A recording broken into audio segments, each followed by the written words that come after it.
Hey guys, welcome back to my channel and welcome to what is almost a new month for us, and hence the video title New Month Vibes, because I feel like it's at this point in the year where it feels like everything is moving so quickly and you just have no idea how it's almost May already. And it's a really good time to check in and kind of work out what sort of energy you want to leave behind in April and what really do you want to bring into May, and how can we kind of activate those intentions to just really get the best results and make any changes or adjustments you want to make before we kind of hit the middle of the year, because these are going to be the habits and the routines and things that you end up taking through to the end of the year, next year and beyond. So I think it's always a great time to set everything up and get started. So before we get into the video, just wanted to say a super quick reminder, if you are new here, don't forget to hit that subscribe button and give this video a big thumbs up. And thank you so much to everyone who has so far. I just hit the 4K on the weekend, which means a lot to a little YouTuber like me. So thank you guys for all your support so far, and let's get into the video. So the first topic I want to talk about is setting higher standards. And I really have done so much work on this over the years, and it's something that I'm continually reminding myself of. What are the things you're actually willing to let into your life and accept? So if we kind of have a bit of low self-esteem or aren't respecting ourselves or the people around us and everything, then you can really start to drop your standards. And that might just be a personal standard for, how you'd like to be eating or what kind of nutrition you want. And accepting anything less than that is lowering your standards. Or in terms of how you're feeling at work and if your career's progressing and whether or not you speak up to your boss about wanting to have certain opportunities and changes. Like if you're not happy with the tasks that you've been set, how about setting a time to actually sit down with them or go for a coffee and kind of casually bring up that you really want to feel challenged and be able to take on some more things. So I really think writing down what your standards for yourself are in all areas of your life, in terms of wellness, relationships, work, all those, I can't even speak, all those different kinds of areas is so helpful. And it's something that I really like to check in with myself about. On that same note, it is really important to bring up how to have better boundaries. And boundaries are so important because it's kind of like, there's a few books out there actually that are on this theme that you could probably find and do some further reading, but I think it's just about knowing when to say no. And boundaries can be really important in terms of having people respect you. For example, if there's a dinner planned on a weeknight and you're really tired and you say no, then a good friend would probably actually respect that boundary and say, no worries, might catch up with you on the weekend. Whereas someone else who's testing or pushing your boundaries would be like, come on, we can twist your arm. And they're not really having your best interests at heart. So it's really about having very firm boundaries set up where you just kind of aren't going to bend and twist to what other people's expectations are. And a really good example of this that I sort of was observing, I guess, in my friend group over the weekend was to do with drinking. And a friend had her hens, and I guess the theme of, like a hens and bucks is people just assume that it's going to be this alcohol fueled day and like everyone's going to write themselves off and that's just the way it's going to be. Whereas my friend is not a huge drinker, and we ended up just booking a really beautiful girls' dinner out, had a couple of cocktails, and that was about the rest of the night. So when I met up with my partner later, he'd been at the Bucks and he has very firm boundaries around drinking. In fact, he doesn't even like drinking. So when I met up with him, he had literally had 2 drinks and that's all he had all night long. And even though he was in an environment where everybody around him was participating in this kind of, I guess I'm just gonna have to say, like binge drinking environment, his boundaries were set so strong that nobody would kind of be like, have a shot, have a drink, because they just know that he would say no. And his no is really congruent with his beliefs about not wanting to do that activity. So I think that's a really great way to set boundaries, is being really sure within yourself of what you want and what you don't want, and then being able to communicate those to people around you as your boundaries. The next one is a real favorite, and it's something that I keep hearing as a theme over and over again in so many mindset podcasts, and that is to listen to your intuition. And I really think there is definitely a mind-gut connection. This is so well documented in various sort of health studies and psychology studies and books and podcasts and all sorts of resources that you can go out there and find. And that is because we do do sort of have that link. So whether it be, you know, food and then how your body is feeling and performing, or if it's actually just your thoughts and that gut feeling, that saying of the gut feeling. And it's really good to actually listen to this and tap into our intuition, because we are having those inner thoughts for a reason. So if you're feeling, you know, fear around a certain activity, it might just be because it's change and it's really uncertain. So you get that uncomfortable feeling, whereas something else might be telling you that something is dangerous or not a good decision, or it actually might just be a real hunch that you've got. And it's really important to have a distinction between what are just like thoughts and what is your actual intuition speaking to you, and how to kind of dissect between the two of those so that you can really pay attention to what your body is telling you and what signals you're getting, and then actually listening to them and taking action based off that. The next vibe I really want to take into the month of May is connection, and whether that is me connecting with you guys, because I am trying to grow my audience here on YouTube. So my goal for May is to get to 5K followers, and the way for me to do that is obviously sharing more of myself and connecting with my audience, which is you guys. Whereas in my, you know, personal life, it is connecting with my partner and my family, and really making the time to, you know, make phone calls and catch up with people, or instead of just saying you'll catch up with people, actually making concrete plans.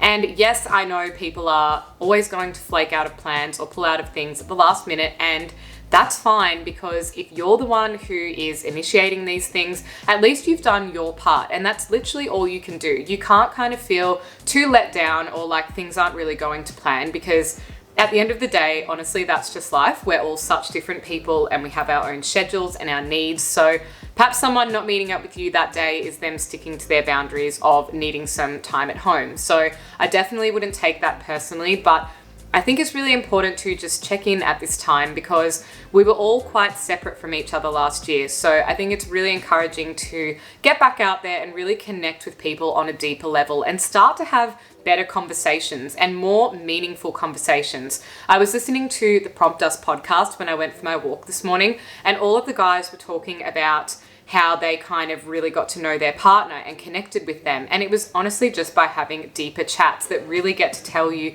about someone's deepest fears and their goals. And honestly, sometimes I couldn't tell you these things about my friends because we've never sat down and dug deeper than those surface level conversations. So that is a real focus of mine this year, that I'm sort of drifting away from certain friends and connecting deeper with other ones. And that gives me a lot more time to actually invest in those friendships and get to know those people properly.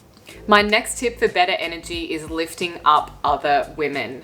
Amen. How much do we need to all support our sisters around us and just get around all of the women and the queens that we are? So I just think it is so great when I see other female-driven businesses or female entrepreneurs, or even just the women in my life, like my mum being a really strong person, or, you know, a podcast that I like by a girl, or someone being really vulnerable and opening up about an experience or a struggle that they've been through and sharing that so that it can help the people around them. So I think just find those opportunities to really be a support person and a great listener for the other women in your life. And if one of your friends is starting a little side hustle or a business, be their biggest cheerleader and just be there for them. Share their podcast, share their content, share their book, go and buy their product that they've spent all their time making. It doesn't necessarily have to be about whether you want this thing or not. It's just showing your friend your love, attention, and support. And that is so important to lift people up.